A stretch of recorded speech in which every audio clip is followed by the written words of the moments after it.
২০২৪ সালের ৫ই আগস্ট ভোরের আলো ফোটার আগেই ঢাকা শহর যেন অন্য রকম এক স্রোতে ভেসে যায়।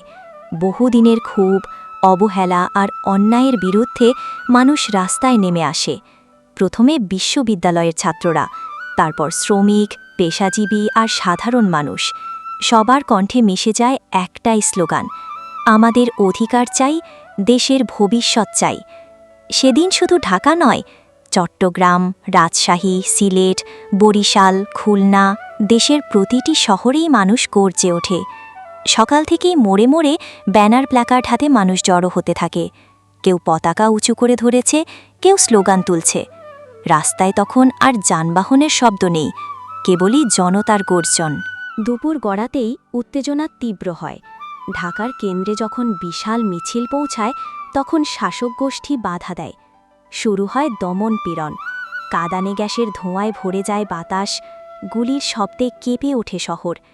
রক্তাক্ত হয় অনেক আন্দোলনকারী, ভেঙে যায় ব্যারিকেড, তবুও কেউ পিছু হটে না।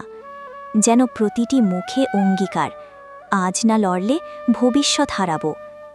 সন্ধ্যা নাগাদ রাস্তাগুলো বদলে যায় প্রতিরোধের প্রতীকে।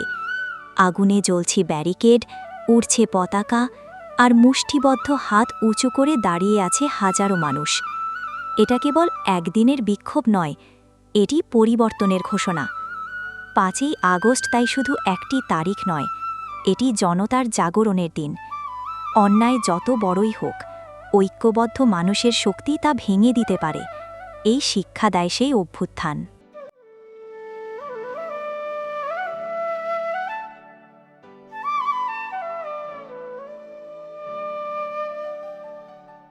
আজই কিনুন সাগর রশি।